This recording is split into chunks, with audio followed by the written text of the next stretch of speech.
Hello guys, this is the face behind Who Wonder Pinoy. Hi, I'm Wonder Pinoy.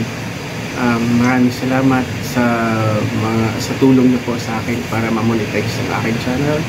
At maraming salamat sa mga nag-support, sa mga nag-subscribe, at sa mga kumbaga naniniwala na hindi bumitaw hanggang sa dulo. Na-unlock natin ang ating isang goal, na-monetize tayo. So thank you so much. Maraming salamat po, mga ka-Wonder. And for today's video, i-discuss natin regarding sa regarding sa pagmamano ng mga na unti-unting nawawala, pagmamano sa kamay ng mga nakakatanda sa atin. So bakit nga ba unti-unting nawawala sa ating mga Pilipino ang pagmamano sa kamay sa mga nakakatanda? So yun yung himay-himay natin kung ano-ano mga factor kung bakit naapektuhan yung kumbaga unti-unting nawawala. Yung ibang mga kabataan ngayon hindi na na-exercise kung sino ang may pagkukulang or kung ano ang mga dahilan kung bakit siya unti-unting nawawala sa ating lipunan. Yun po. So stay with me, and this is Wonder Pinoy again.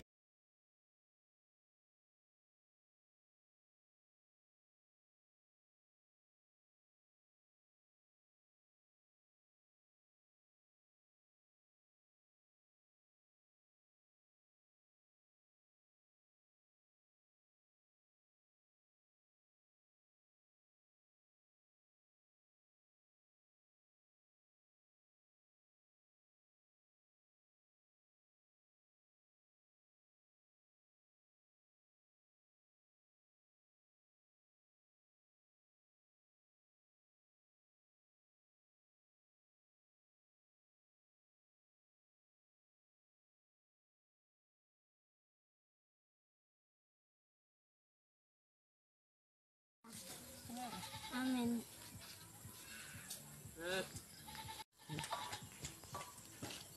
Amen. So yun na nga guys, ang pagmamano traditionally sa generation ko,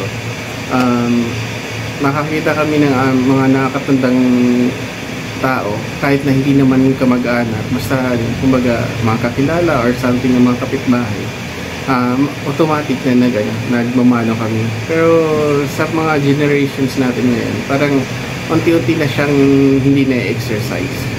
Bakit kaya ganun? No? So una ko nakikita kung bakit nawawala ang nawawala ang pagmamano. Una-una, siguro sa generation ngayon naiiya sila na mag-express ng ganun kasi hindi sila nasanay. Pangalawa, siguro natabunan na siya hindi na siya na-remind ng mga magulang kasi marami na silang pinagkaabalahan. Nandiyan na yung gadgets, kumbaga nakukuha na ang atensyon ng mga kabataan sa gadgets. And isa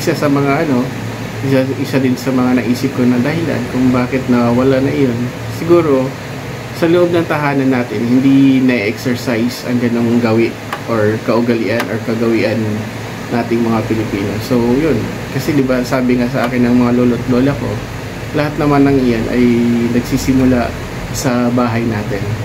Kung hindi natin pinapractice sa loob ng bahay natin yan, kumbaga madadala natin yun sa labas ng bahay, kung anong kaugalian natin. So yun, may iba kasi mga kabataan na nahihiyang mag-express ganun. So yun po, kayo po ba, ano po ba masasabi niyo regarding it? This is just a short video, parang introduction sa aking channel at papapakita po sa inyo na may tao po sa likod ng Wonder Pinoy. Yun lang po, and God bless everyone. God bless you. Ano yung pinamili mo? Yan. Wala yun. God bless.